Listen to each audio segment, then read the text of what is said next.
Good morning. Good morning. Good morning. Good morning.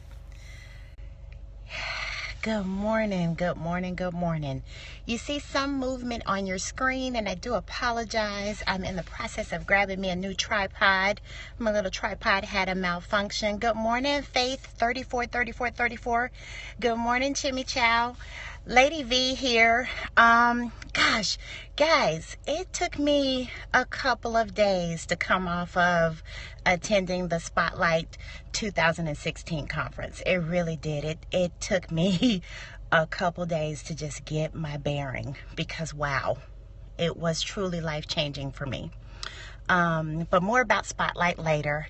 Excellent, excellent, excellent. I'm going to do a special scope just to talk about Spotlight and my experience there in Texas because it was wonderful. Good morning, P. Jazzy Jones. How are you? What happens after you tell just a glimpse of your story? What happens? And I thank God for Nikki Woods Media and that team, from Ebony to Niecy Black to April. These people, they help prepare you for after you begin to tell your story, because there's a part of your life that truly does shift. It really does. I have children of my own, and so for those who haven't read my chapter, it's once you own it, you can overcome it, and it's in Shift On. So please be sure to pick it up. In that chapter, though, I talk about some of the things that happened as I was growing up. I mean, some pretty heavy things, and I talk about it, and I share a little bit of the story. You know, this is just a little bit because it's a chapter. But after your story is in print and it's public, things begin to shift even more. So there's the first shift of you just acknowledging that you're willing to tell your story. And then there's the shift as you're telling the story and coming to terms with everything that happened. There's all of that, right? Then there's the shift once it becomes a public story, because there's a difference when my husband knows what I dealt with growing up, right? But it's a completely different thing when the world has access to it. And so you have to really be ready for that. You have to be ready for parents may not feel as warm and fuzzy. You may get a few kudos. I know, right? For some therapy needed. I know. Yeah. So you may get a few kudos from family. You may, you know, and I would say really make sure you have a strong circle. That's what I'll say. Make sure that the support system that is around you is people who are okay with being real, and they're okay with being unmasked, because if they're not, they're going to be extremely uncomfortable. And many of you know, I shared a couple things on Facebook. You know, I hadn't been home in 16 years. So not only did Spotlight 2016 stretch me to, okay, go, Lady V, and invest in yourself. Go, leave the state, invest. Thank you. I appreciate that. Leave the state, invest, and while you're there, you need to clean up some things. And so not only was it spend a couple nights at my mom's house, it was making sure we saw my husband's best friend. It was seeing my dad, who I hadn't seen in a very long time, who's battling, colon cancer and rectal cancer. It was all of that. And both of these people are in my chapter, my mama and my daddy, and several other situations. But I noticed things began to shift some as the weekend went on. So what I appreciated about Spotlight was the women that came, and I'm trying to keep it together because it was so good. That's why I was trying not to scope just yet. But the women that came and presented for Spotlight, Nikki, you are amazing. They came unmasked. Yes, their makeup was flawless. Make no mistake, they looked amazing, but they came unmasked. And so for me, that was wonderful to see, because we cried together. There's different things, from Contessa getting her breakthrough. I mean, there's just so many things, people getting their aha moments. There was no mask. And that's what it's all about for me. So even if it's uncomfortable, even if my mother's feeling some type of way, even if we want to get amnesia about what took place when we raise our children, it doesn't matter. We still have to own that. We have to own that. And I think about, for me, my kids are going to tell their story.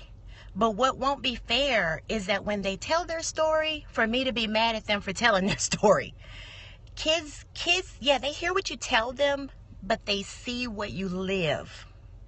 So parents, keep that in mind. You can say all day long, God is good, God is great, you know, we do this, I sacrifice for my children. You can do all of those things, but what matters is, what were the actions telling them? What was your child actually receiving? If you work 3 jobs, did they still feel loved, or did they feel they were on the back burner? There's a lot of things as parents that we really feel like we're doing our very best, and we may be, but it is important to be transparent, own what you've done. You know, I'm a child of God. I love God. I'm so thankful for Jesus. I wouldn't be here otherwise. But if I were to act like I never did one dirty thing, if I were to act like everything's been holier than thou and I've been saved all my life and I've never made a mistake, if I were to act like any of those things, then I don't reach people and I don't help anyone that way. So I don't live my life that way. Again, once you own it, you can overcome it. But many people aren't ready to own it yet, and that's okay. Everybody's at different stages. I am at the own it stage, and I can't wait to see what God has next for me, for my fellow co-authors, for Ebony Combs, for April Franks Hunt, for Nikki Woods Media. I cannot wait. And if you were not in the room for Spotlight, when you see Spotlight again and you see Nikki Woods Media attached to it, make sure you're in the room. There's a reason for that. And it's not for the fakers and the shakers. It's not. It's not that type of conference. You have to come as you are, and you have to come open. You have to come ready. You have to come transparent. And when you're ready for that, then you can get all that was really in store for you, because there's much that's in store for all of us, but it's at the stages that we're ready. So it's not a necessarily bubbly Periscope this morning. I told you guys it took me a minute, and I almost didn't scope this morning, but I just had to just come and share. Thank you. I just had to come and share just what happens after you tell your story. So once you do, stay prayed up. You're going to cry some tears. You are. I'm not going to tell you you're not. Some families going to feel some type of way. Some will have amnesia. I don't know what that's all about. Thank you, my sister.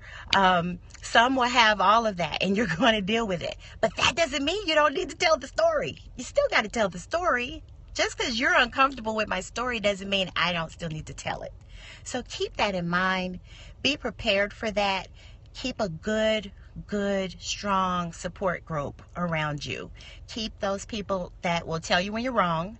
Keep those people that will tell you it's okay, you can cry it out. Keep those people in your life. And I've been blessed because I have several, and I thank God for that. Some of it you're by yourself, and that's okay. But just remember, just because people aren't happy about you telling your story doesn't mean don't tell the story. Have a fantastic Wednesday. Seriously, make it great. I'm going to do the same. Yes, I'm going to probably still do some sniffles. I'm going to return my dad's phone call from this morning. I'm going to do all of that. But in the meantime, it's going to be a good day. I'll see you guys later. I promise there's a Periscope coming specifically to talk about a couple things on Spotlight. I promise. They deserve really their own time. That's how good it was. So have a great day. Signing off from Lady V. Hugs. Talk to you guys soon. Bye-bye.